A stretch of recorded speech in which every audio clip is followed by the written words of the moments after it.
We've all been for a fun day out with our cameras, hoping to get great action shots, but ultimately coming home disappointed. Getting the photo you want, and more importantly, getting it in focus, can be surprisingly difficult, especially with a moving subject. This is Nina and James, and we're at an adventure park with a zip wire and an extreme swing. Today I'm going to show you the basics of autofocus using the 70D, but most of these techniques can also be used on other EOS cameras. So there's plenty of opportunity to get a great action shot. Frame up and half press the shutter button. The camera finds and then locks focus until I release the shutter. These autofocus marks in the viewfinder tell you your camera has found focus. So, what's the camera doing? If you've been using Scene Intelligent Auto mode, that's the green square, you'll be used to the camera choosing its own autofocus points and deciding whether the subject's moving, all automatically.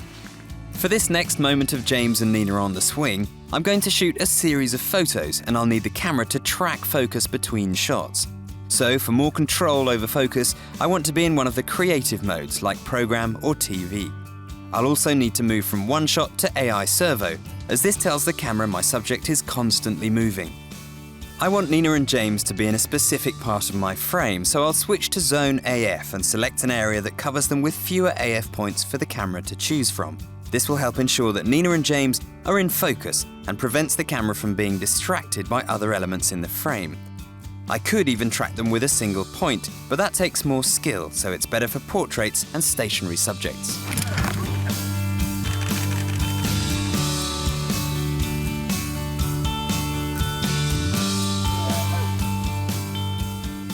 So as you can see, if you can master the AI servo which tracks the focus and the continuous shooting, you've really got potential for some cracking action shots.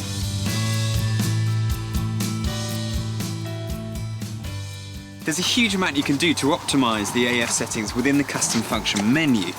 But one of the really useful abilities of the camera is to automatically select the AF points depending on which way up you're holding it.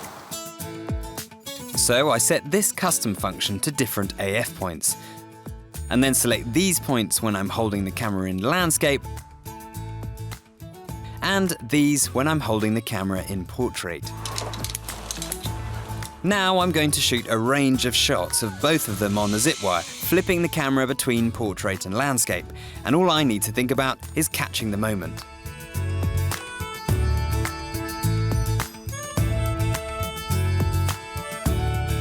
Great, well, I've shot it from up here, so now it's time to shoot from down there.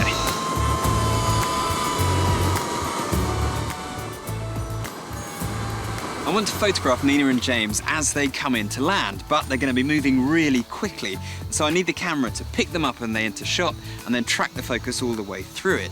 In order to do it, I'm going to select AI servo and also automatic 19-point selection. At the moment it's set to center point, but they'll be coming in from the right, so I'll select it to this point here. Here they come. I'm placing the selected start point over James and half pressing the shutter. The camera tracked him as he travelled across the frame.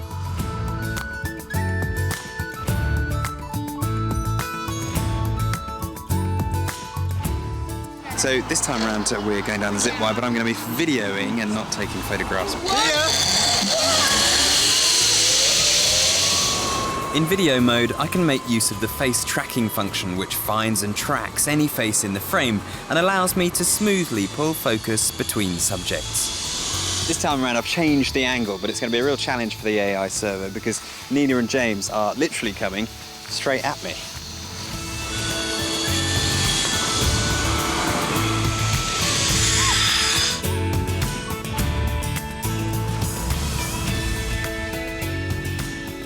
It's actually incredibly handy that you can automatically have a camera that's flicking between portrait and landscape mode with these autofocus points, because travelling at 35 to 40 miles an hour, it's not something that you're immediately thinking of.